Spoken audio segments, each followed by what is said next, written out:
Falcon! We set sail at first light, questing for steel, power and might. For countless days we ride the waves. The battle lies ahead, our coming they do dread. We raise the black flag and ready our attack. Fire cannons storm the walls.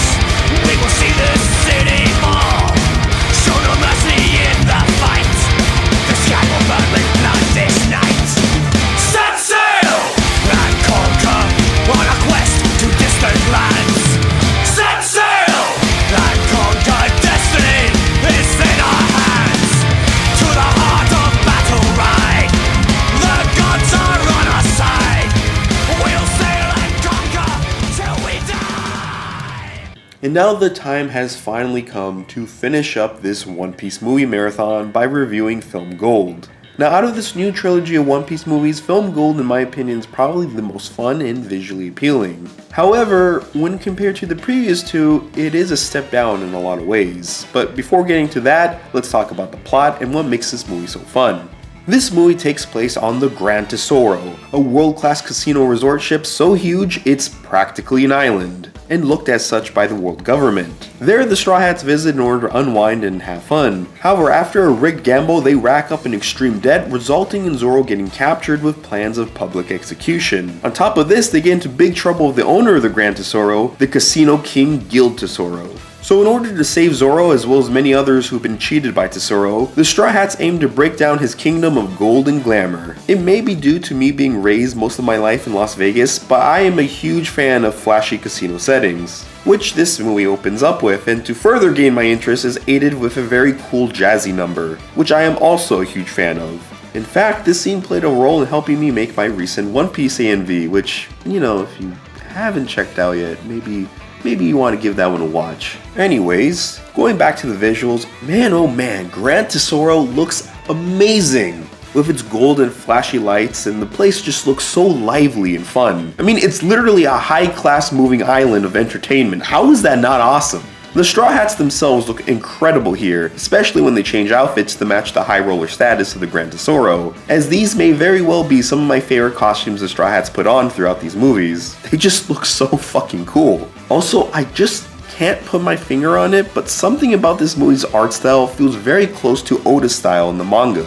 Aiding these visuals is an awesome and funky soundtrack fitting the location. And you know this soundtrack sticks out since I've never really talked about any of the other movie soundtracks before, but this one had a couple tracks I just had to search for once I finished watching this one. However, beyond visuals and audio, like I mentioned before, this is just a downright fun movie, with an incredible location to get lost in as the Straw Hats have fun gambling, relaxing, eating, and even getting into a race, which honestly I was not expecting in this movie, but it was a joy to watch. Once the story does get going, things get a lot more exciting as the Straw Hats learn more about the dark nature of the Grand Tesoro, which is great. As I love when One Piece dives into its more criminal underworld, as there is a lot of crazy shit going down there. And to add to the criminal vibe, the Straw Hats even perform a heist operation in the movie, which again is completely unexpected but totally fun. Especially the planning stage of the heist, which really reminds me of Sly Cooper, and Sly Cooper is awesome. However, like I mentioned earlier, while this movie is fun and all, it is a bit of a step down when compared to previous movies. First off is more of a minor complaint, but the previous two movies added a lot of factors to make them feel truly part of the One Piece canon. And this movie does do that, though it feels extremely forced in. Characters like Sabo, Rob Lucci, that bastard Spandam, and even Absalom if you look hard enough, appear, but they don't do or add anything to the movie, rather feeling like the people at Toei had to include them for some reason. On top of that, someone from Nami's past shows up later in this movie to help out the Straw Hats, and luckily she isn't as bad as Saga from Curse of the Holy Sword, but her role could have been easily done by any original movie character not related to the crew, as learning about her backstory in connection with Nami doesn't really add much to Nami's character. Again, to me, it just comes off as very forced. Now, connections to canon don't have to be there to make a great movie, as many of the previous movies were able to do that. And I'm really hoping Toei knows this for future sake, because I don't want to see later movies suffer because of it. The only real connection to One Piece canon that was well suited with this movie is Tesora's connection with Don Flamingo, again relating to the whole criminal underworld stuff I like, as well as having high relevance to the movie. Though this leads me to another thing that disappointed me with the movie: the villain. Now, Tesoro isn't exactly a bad villain. In fact, when looking at many of the other previous movie villains, he still ranks pretty high up there. I mean, he has a really cool style and powers that are used rather uniquely throughout the movie, and a backstory that, while done through a brief flashback, was very effective. But despite these qualities, to me personally, he doesn't have that much staying power as a villain, as he's not as impactful as Shiki or Z. And his final fight with Luffy feels nowhere near close to the levels of epicness to the fights with the previous two, even if we got to see Gear 4th animated with a movie budget, which, you know, is fucking awesome. In fact, the fight I find the most memorable was Tesoro's henchwoman, who had the ability to give people bad luck, which was totally overpowered.